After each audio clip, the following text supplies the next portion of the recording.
Hello everybody, we've got a new developer blog from the Old School RuneScape team. This is for Content Poll 34.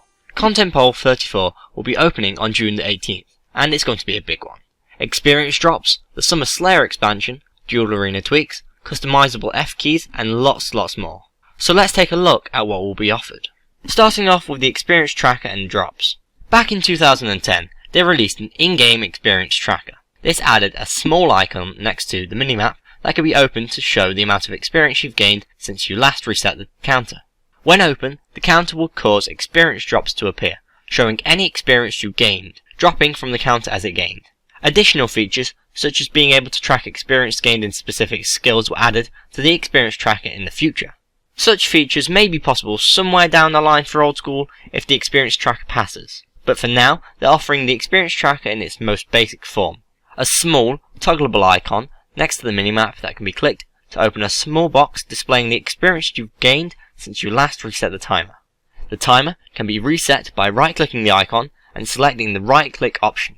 So the question they're going to be asking in the up-and-coming poll will be, should the experience tracker and experience drops be added to Old School RuneScape? This would allow a small icon by the minimap that can be clicked to show experience gained since the tracker was last reset. Every time you gain experience with the tracker open, a number will fall out from the bottom of the tracker showing you how much experience was gained, and this will be toggleable. Personally, I think it's quite a nice little feature. I do kind of worry about the fact that people use XP drops to get advantages in combat, but seeing as the experience comes at that time, and people are using things such as OS Buddy to do this anyway, I see no real trouble with adding it to Old School. However, if it didn't pass, I would like to see third-party clients removing their feature. Moving on, we've got display name changes with Old School bonds. Since the release of Old School bonds, the community have regularly requested that they make it possible to use them to unlock display name changes. They'd like to offer this in Content Poll 34. If this were to pass, when redeeming bonds, there'll be an additional option to bypass any cooldown period for display name changes. Selecting this option would allow you to change your display name immediately, regardless of how long it's been since the last change. So the question will be, should they allow Old School bonds to be redeemed for a display name change? Now I understand why they're doing this, because RS3 has this option. However, I feel as a long-standing member that I shouldn't have to get a bond just to bypass the cooldown period to change my name. I think that names should be something that you just keep to one of. Sure, you might not like your name and you will change it occasionally, but do not constantly change it. One of the most annoying things on RuneScape is when you look at your friends list and you have no idea who they are, and their previous display name is still something you don't know who they are. And I'm starting to think I'll probably vote no on this. Now some people will say, why would you vote no on this? It doesn't really affect you. And no, it doesn't. However, I think that it would make bonds increase in price. And I feel that bonds should be a low price, because if you're going to be buying in-game gold, then I hope that you get near to nothing. And if you want to get your membership using your in-game gold, I think that should be cheap. I don't think people should be paying through their teeth just for 14 days of membership. Unless you are someone with high level and lots of money, it's something that's quite hard to continuously have. So I think I'm actually against that. Moving on, we've got the dual arena changes. Mod Maz has been hard at work rewriting the dual arena to be a safer and more enjoyable place to be. They've got a couple of features that they'd like to include, and they feel they should go through a poll before being added. So the first thing they want to add is a warning about lowered stats. Here we can see an image of the normal dueling screen. We've got the hit points heart and the prayer star, and if you don't have these stats at full capacity, there will be a small exclamation mark next to them. So you don't enter a duel with lowered hit points or prayer points. So the first question they'll ask will be, should they add 2 icons to the challenge window at the duel arena that will warn you when your hit points or prayer points are not full? Personally, I think that's quite a nice idea. However, I think this next idea is a better solution. Automatically restoring hit points and prayer points at the start of a duel. Alternatively, they could have your stats be fully restored at the start of a duel. This would prevent the fairly common occurring situation where you enter a stake with very low health by accident. So the question will be, should stats be fully restored at the start of a duel? This will prevent players entering duels with lower stats.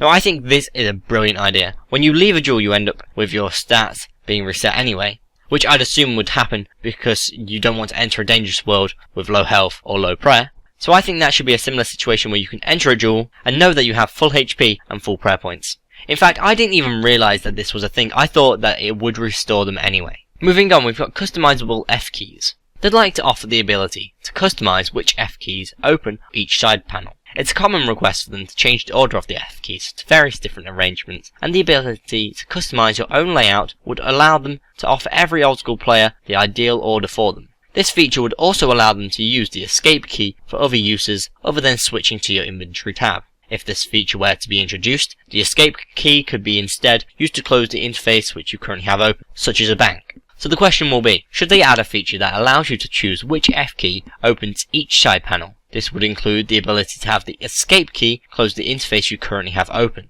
So I quite like this idea. I know a lot of people want the sort of older 2012 F key style, which I'm unfamiliar with. Personally, I enjoy what we currently have. When I'm runecrafting, I use it a lot. It's escape for my inventory and F4 to go to my worn items. Very easy to switch between my Amulet of Glory and my runecrafting pouches. However, I know a lot of other people will probably be using this for things like PKing. And switching between their inventory, weapons, and using a special attack is probably a little bit more fast-paced than my runecrafting. However, I do hope I'm quite a fast runecrafter. So for anyone that does use the F keys, then they'll probably want the best rearrangement that they can. They won't be wanting to press something like F1 and then all the way to F8, just because they're quite far away.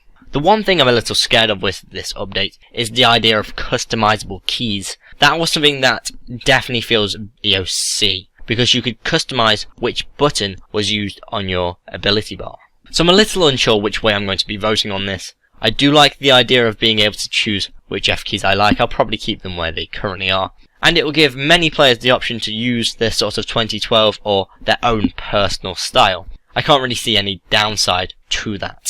Moving on, we've got the Summer Slayer expansion. They've been talking about the Summer Slayer expansion for several weeks, and the content has gone through several forms based on the feedback from the community. This update is going to be a very big one, so make sure you check out all of the Slayer expansion developer blogs, including Slayer expansion developer blog, Slayer expansion developer blog V2, and the Abyssal Weapon developer blog. So click here for my videos on those.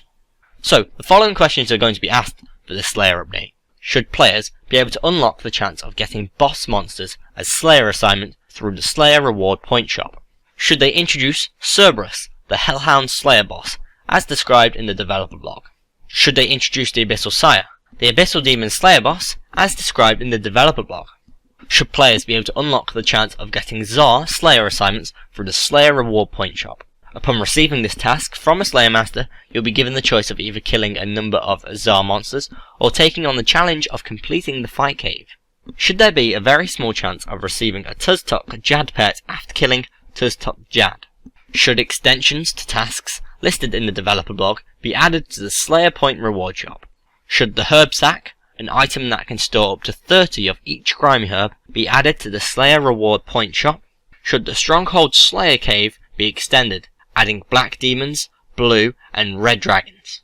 Should they increase the amount of black demons, blue, and baby blue dragons in Tavley Dungeon, red dragons in Brimhaven Dungeon, and introduce baby green dragons to the Brimhaven Dungeon? Should Dark Beast and Spiritual Mage drop tables be improved slightly, as detailed in the developer blog?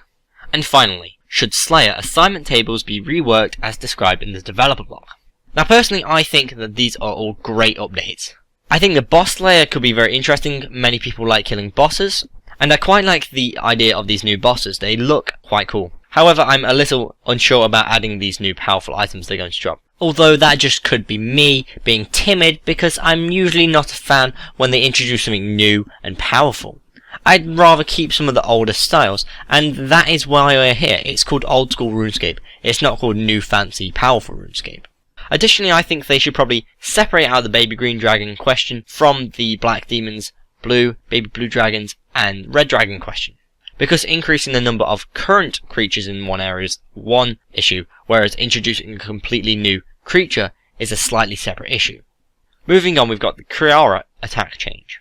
Since the release of the God Wars dungeon, kree'arra's magic attack has been calculating whether or not it hits based on your ranged defense. It's been requested that this is changed so that kree'arra's magic attack calculates whether or not it hits based on your magic defense. So of course this makes sense, making sure a magic attack is calculated on your magic defense. However, this change is likely to have an impact on the difficulty of the boss. To me this sounds like some kind of bug. However, we've had God Wars dungeon coming up to 2 years, and a lot of people are probably set in their ways about how they kill this boss. and I believe kree'arra is generally considered one of the harder ones to kill because you need to use some kind of range attack. You cannot use melee. So the question will be, since the release of God War's Dungeon, kree'arra's magic attack has calculated whether or not it hits based on your range defense. Should this be changed, so kree'arra's magic attack calculates whether or not it hits based on your magic defense? This change will likely have an impact on the difficulty of the boss. Now, I'm a little unsure about this. Obviously, we've had this content for a long time. However, it seems like a bit of a bug, because obviously you'll think you'll calculate a magic attack based on magic defense. I'll probably have to see where the community are going with this, but personally I'll probably think yes. Why should a magic attack be calculated on your range defense? It just doesn't seem to make sense. Moving on, we've got all the other questions. When the Cowfight Queen dies, the kill credit goes to whoever dealt the most damage on the second form. All damage dealt to the first form is disregarded. Should this be changed, so the damage dealt from both forms determines who gets kill credit? So I think this is a brilliant idea. I've seen various posts on the forums about people not getting their drops, even if they killed the entire first form. Next, should the Wilderness Swords, one of the rewards for completing any of the Wilderness Achievement Diaries, be able to cut through any spider webs without fail? Now, I quite like this idea. However, I do think that the Wilderness Sword 4 should definitely never fail. However, I think Wilderness Sword 1 could possibly have a small chance of failing. In fact, it should probably scale with each achievement diary completed. Next, should the additional kill messages introduced with Bounty Hunter be removed? Now, I think that this would be good. They seem quite memey and something that Modreach sort of just snuck in to Bounty Hunter. Next, should the shortcut in the Cowfight lair be moved to take you much closer to the Cowfight Queen's room entrance? So obviously this refers to the shortcut put in by the Desert Achievement Diary. And I think it's quite a good idea because obviously if you've done the Elite Diary you obviously earned something good. And the whole point of this shortcut is to get you close to the Cowfight Queen's room. Next, should a new right-click option be added to clue scrolls to let you know how many steps you've completed? Now obviously this would seem very useful. However, there's no way of knowing how many more steps you've got. In fact, from what they've said in developer Q&As, I don't think they even track that. I believe it's sort of randomly calculated when you get your casket or your next clue part.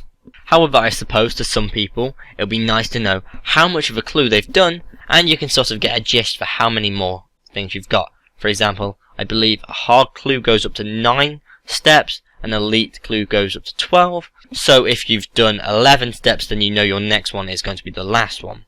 But if you're only, say, on 4 steps and you're doing an elite clue, it doesn't really seem like something useful to know.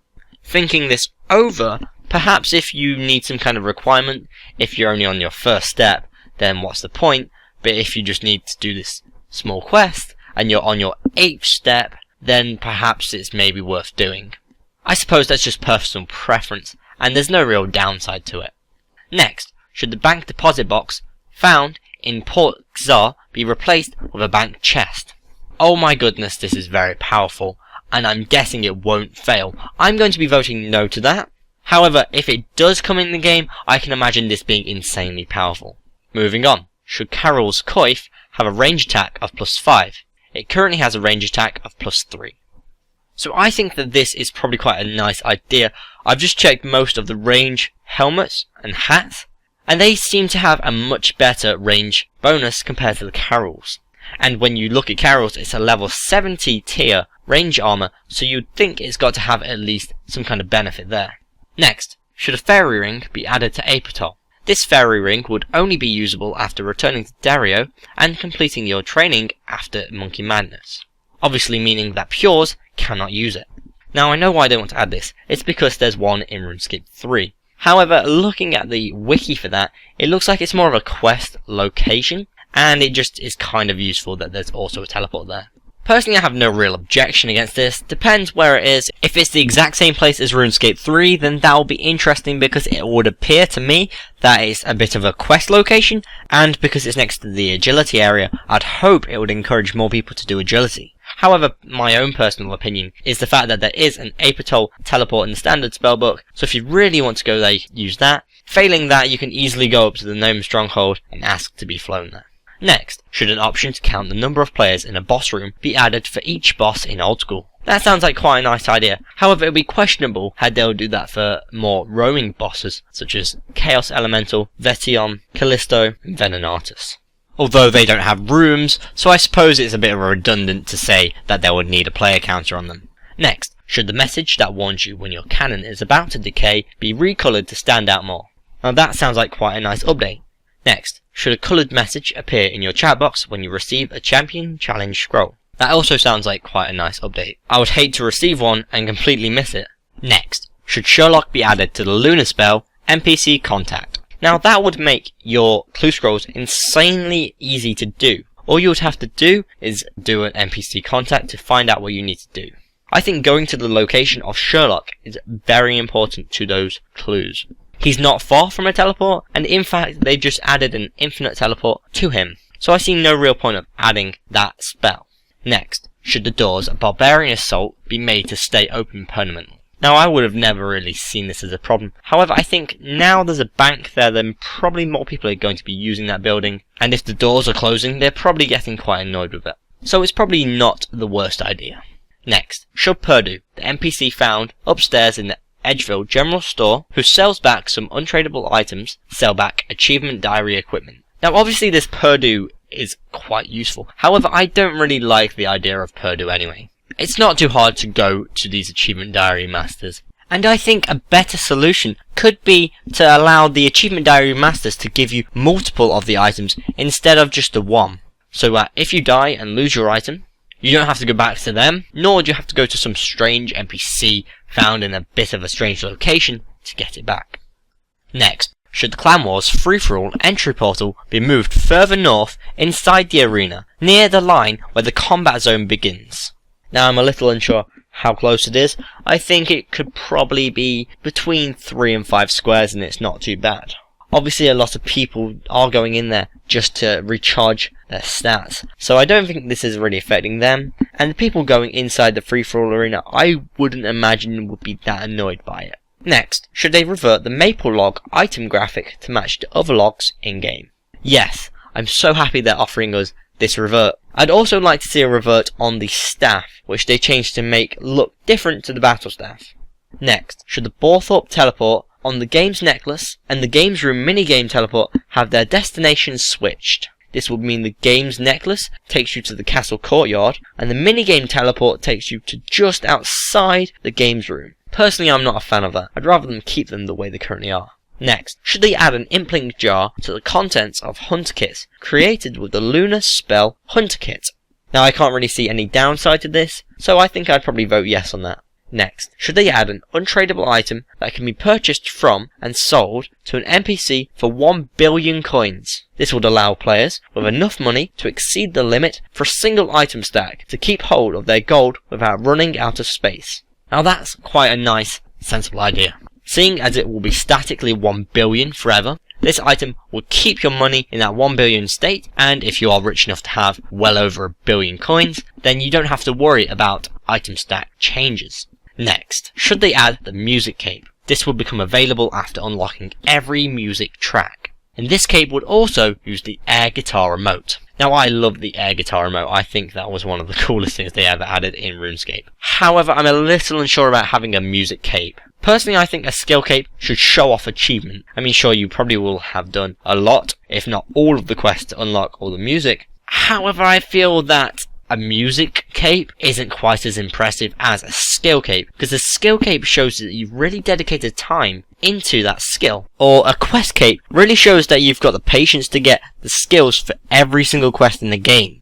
And in fact, it's strange because you don't even have to successfully do tasks in-game to unlock music. For example, if you go into a boss room, you're likely to unlock some music. However, you do not have to kill the boss to get that music. So why should we award people with a skill cape when all they've done is gone in to a few rooms just to get the music? There will become a phenomenon just to go into every area of the game just to get yourself a skill cape. If we had a music cape, we'd also get the trimming question which we had with the achievement diary cape, which is, will it be trimmed? Can I trim it? And that's a question I believe people in RuneScape 3 are still asking. Can I trim my quest cape? Something we've got in Old School.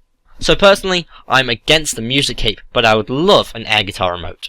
And finally, the last question. Should an option be added to the player-owned house menu to summon your butler when you are in your house? This option would only function when you have a bell in your house. Now I was about to say, hold on a minute, isn't that the whole point of having a bell? But I like the fact that it would only function if you have a bell in your house. And for people doing construction, that'll be a very useful feature. Personally, I think there's a lot of good things in this devblog. However, there are various things which I've pointed out that I'm not really a fan of. So I suppose we'll just have to see what happens with the actual poll. If you want to discuss this devblog, please do so on the forums or in my comments below. If you want to watch the previous developer blog, please click here for Deadman mode.